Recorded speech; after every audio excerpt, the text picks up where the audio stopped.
bigyan ng pagkakataon magbasa ng kanyang salaysay ang pangunahing witness natin na si Elias Amanda. So, Miss Amanda, you have the floor. Good morning, Madam Chair. Attorney Ayan M. Entrina, appearing for alias Amanda. Salamat, Attorney Ayan. Yes, Miss Amanda, please proceed. Good morning, Honorable Chairperson Risa Hontiveros and other honorable members of the committee. Ako po si alias Amanda. Ngayong umaga po ay babasahin ko ang aking salaysay na dati ko na rin na idetalye sa affidavit. Isasubmit ko rin po ang affidavit na yon sa ating chairperson.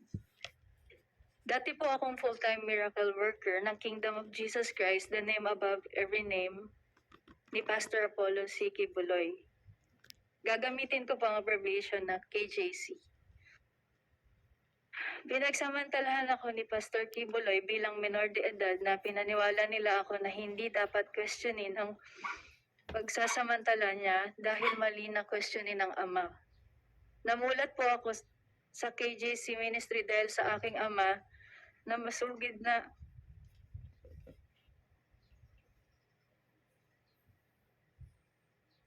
nakatutok sa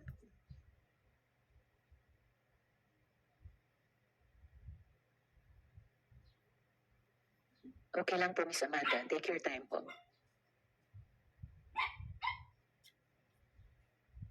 nakatutok sa palabas ni Kibuloy sa TV.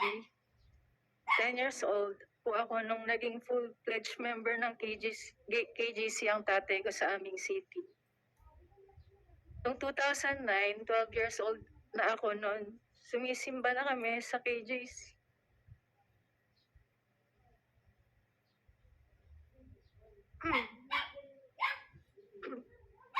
Miss Amanda, bago kayo magpatuloy, nais ko mong i-acknowledge ang presensya ng Senador Estrada. Salamat po sa pagdalo ninyo, Sen.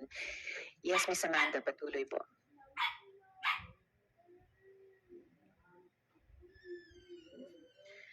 Kasama ang kapatid kong babae na 10 years old naman, mula 2010 to 2011, naging aktibong member kami ng kapatid ko sa KJC. 2012 na binyagan o na-baptize na kami under KJC rights at mula noon, official members na kami. Dito na nagsimula yung pamamalimos kung kani-kanino, pangangaroling, pagbebenta ng OTAP at yung pagbibigay ng mga sobre para sa mag-solicit. Bata pa kami noon, kaya wala kaming magawa. Kundi sundin ang coordinator kaysa naman ipatawag sa KJC office, mapagalitan at mapapalo kami. Noong December 2012, nirecruit kami ni Marlon Rosete para mangaroling kasama ang group niya na ang tawag ay Psalms of David Orchestra. Sabi niya sa amin, kakanta kami sa harap ni Pastor Kibuloy sa bahay niya sa Quezon City. Doon yun sa KJC Compound, Mozart Street, Greenville Subdivision, Barangay Sauyo, Novaliches, Quezon City. First time namin ng kapatid ko na makilala noon si Kibuloy. Pero nung nakita niya kami ng kapatid ko, ang sabi niya, oh, ito yung magkapatid, kasama pa ang aming apelyido. Noong January 2013, sinabihan kaming magkapatid ni KJC Minister Aline Balmes na naimbitahan daw kami ni Kibuloy na mag-attend at kumanta sa open field concert sa Davao City. Kaya nagpunta ako, ang kapatid ko at ang nanay ko at isa kong kapatid na lalaki sa Davao City, kung saan nakasama ulit namin si Kibuloy for the second time. Pagkatapos ng concert, inimbitahan ako na maghapunan kasama si Kibuloy, kasama ang isang babae na si Ingrid Canada. Doon ni-recruit kami ni Ingrid, kami ng kapatid ko na maging full-time workers. Ang sabi sa amin, bibigyan kami ng libreng paaral sa Jose Maria College or JMC.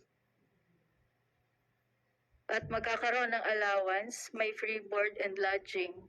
Ang sabi pa, magiging party daw kami ng choir group ni Kibuloy at makakasama daw sa mga palabas niya sa live TV. Makakasakay daw kami sa eroplano ni Kibuloy, makakapag-travel daw kami ng libre. At doon po pumayag ang aking ina. Noong July 2013, 16 years old na ako nito, na-promote kami bilang close-in pastoral. Sa puntong ito, nilipat kaming magkapatid sa isang dorm sa loob ng KJC Davao compound. Pagtungtong ko ng 17 years old, mas naging maselan na ang ipinapagawa nila. Tanda ko pa, September 1, 2014, kasi kakatapos lang ng tribute program ng KJC, tutulog na sana ako, pero sabi ng isang kasamang pastoral worker, magpunta daw ako sa dining area ng Bible School dahil pinapatawag daw ako ni Jacqueline Roy. Pagpunta ko doon, andun nga si Jacqueline Roy, pero walang ibang tao sa dining area. Madilim at tahimik na, kasi 10 oras na ng gabi. Tulog na yung ibang mga kasamahan namin. Kinausap ako ni Miss Roy. Ang sabi niya sa akin, Amanda, connection mo ito sa amahan. Privilege na mapabilang sa pastoral, isanctify mo ang sarili mo. Sabi niya, parte daw ng trabaho ng Ministry of the Pastorals na imasahe si Kibuloy. Sabi niya, special privilege daw ito dahil hindi naman daw lahat nahawakan at nakakalapit sa anak ng Diyos. Sabi niya pa, wag ko daw pagdudahan ang anuman ng mangyayari sa loob ng kwarto kasama si Kibuloy. Basta ibigay ko lang daw ang sarili ko, maghanda daw ako, maligo, mag-toothbrush. Sinabihan pa akong mag-blow dry ng buhok. Litong-lito ako noon, pero sumunod na lang ako. Sabi ni Jacqueline Roy, kunin ko daw yung isang pajama ko at binigay ko sa kanya kasi aamuyin daw niya. Ginawa ko naman. Pagkabigay ko ng pajama ko, inamoy niya at biglang sabi, ipapahiram na lang daw niya ang pajama niya. Bumalik ako sa kwarto ko at siya naman, kinuha niya yung pajama niya. Bago ako maligo, pumunta si Jacqueline Roy sa kwarto ko at binigyan ako ng isang t-shirt na may botones at pajama pants. Isang bote ng shampoo na Palmolive Violet at lotion na pabango na Bath and Body Works brand. Ang specific scent ay Enchanted, na paborito daw ni Kibuloy.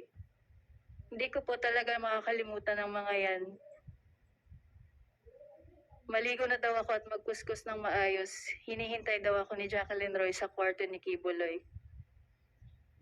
Pagkatapos kong maligo at mag-blow dry, pumunta ako sa kwarto ni Kibuloy sa Bible School building. Yung kwarto na yon may 2 pinto. Yung unang pinto bukas na. Kaya pumasok ako doon. Yung isang pinto papunta sa main room ni Kibuloy. Pagkatok ko, sa pangalawang pinto pinagbuksan ako ni Jacqueline Roy. Inakay niya ako sa may kama ni Kibuloy, nakita kong natutulog at naghihilik pa. Nung una, pinaupo muna ako ni Jacqueline Roy sa kama, malapit sa paa ni Kibuloy, natulog pa rin noon. Pinakita ni Jacqueline kung paano daw imamasahe si Kibuloy. Sabi niya unahin ko daw sa paa. Nakinig lang ako habang dinedemo niya. Tapos sabi na lang ni Jacqueline, hintayin ko na lang daw na sabihin ni Kibuloy kung anong sunod na gagawin. Sabi niya hanggat walang sinasabi si Kibuloy na pwede na akong umalis, hindi ako dapat lumabas ng kwarto. Matapos siyang magbilin, lumabas na siya ng kwarto.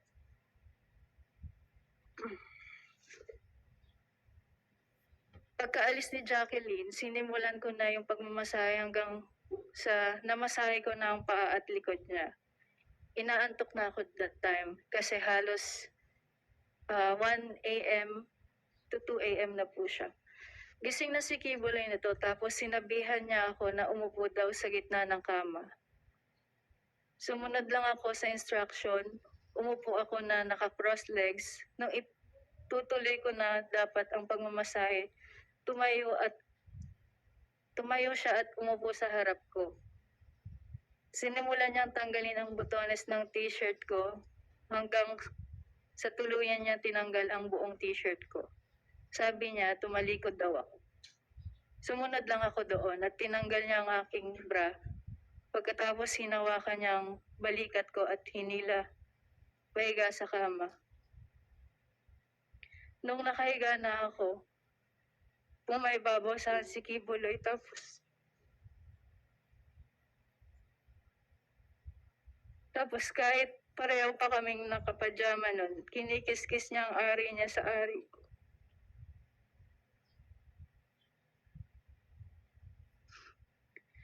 Sinimulan niyang halikan ng leeg ko, nanigas na ako ng gusto. Gusto kong sumigaw ng tulong at tanungin kung ano ang ginagawa niya. Pero naalala ko na bawal akong mag-question. Paumanhin po, Madam Chair, kung maselan ito, halaw po ito sa aking sinumpaang salaysay. Nang tinigasan na siya, sinimulan niyang tanggalin ang pajama at pants at underwear ko.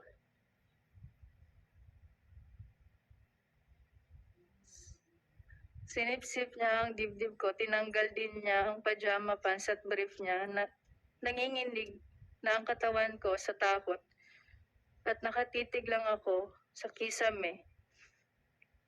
Pinipigilan ko na lang ang mga luha ko dahil sobra akong nagulat at walang magawa.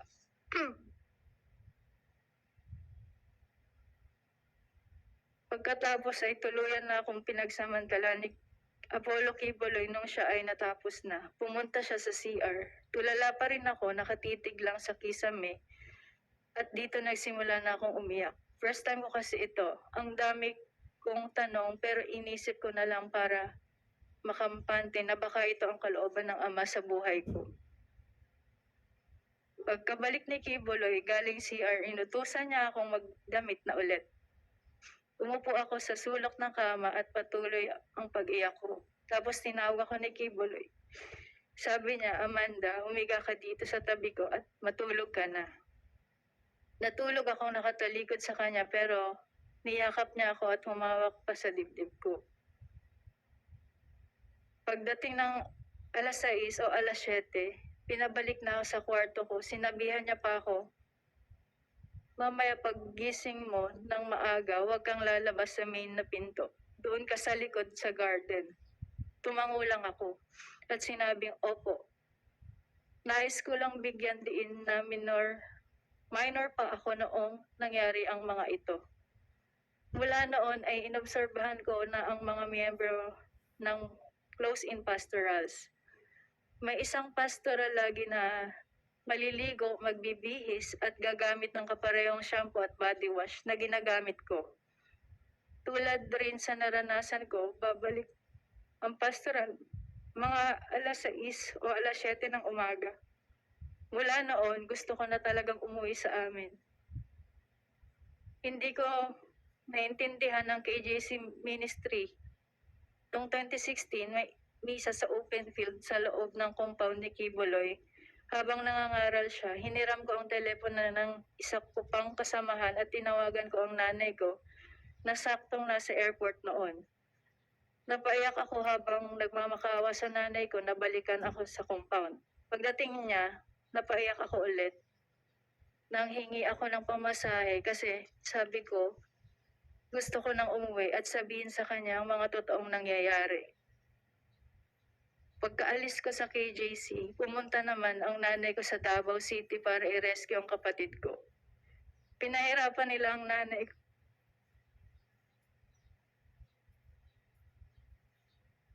Pero dahil minor ang kapatid ko, sa kalaunan ay na-release din siya.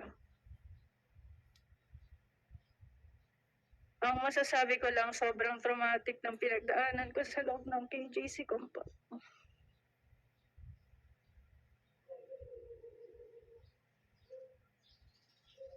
Hanggang ngayon, hindi pa rin ako nakaka-recover. Hindi nila nilalabas ang aking transcript of record sa JMC. Ang paaral ng pag-aari ni Kim.